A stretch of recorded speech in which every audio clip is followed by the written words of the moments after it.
దేవుడు సృష్టించిన వాడు మనిషిని మర్చిపోకండి. చూడండి దేవుడు ఏమడుగుతున్నాడో మళ్ళీ ఒకసారి. యెహోవా నీ తమ్ముడైన ఏబేలు ఎక్కడని కయ్యూనుని అడగగా అతడు నేను ఎరగను అని అబద్ధం ఆడుతున్నాడండి. మళ్ళీ ఏమడుగుతున్నాడు?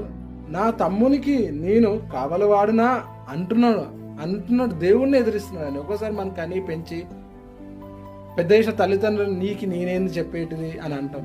తప్పండి, చాలా తప్పది. నీకు కోపం వస్తే మౌనంగా ఉండు, కానీ మాటకి మాట ఇవ్వడం కరెక్ట్ కాదండి. అట్లనే ఇంకేమంటున్నాడు దేవుడు అప్పుడు? కవలివాన్ని అనేను. అప్పుడు నువ్వు చేసిన పని ఏమిటి?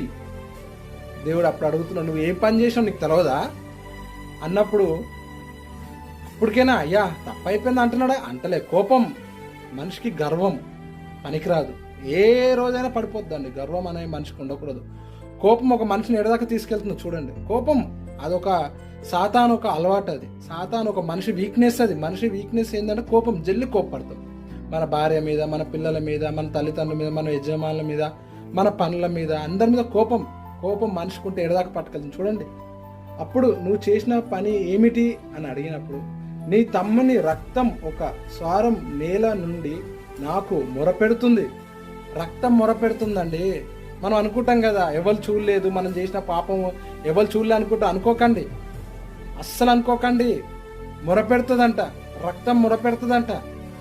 రక్తం మొరపెట్టినప్పుడు దేవుడికి కోపం, దేవుడికి అగ్రత వచ్చేస్తుంది మనిషి మీద. రక్తం మొరపెట్టే స్థితి దాకా మనం తెచ్చుకోకూడదండి.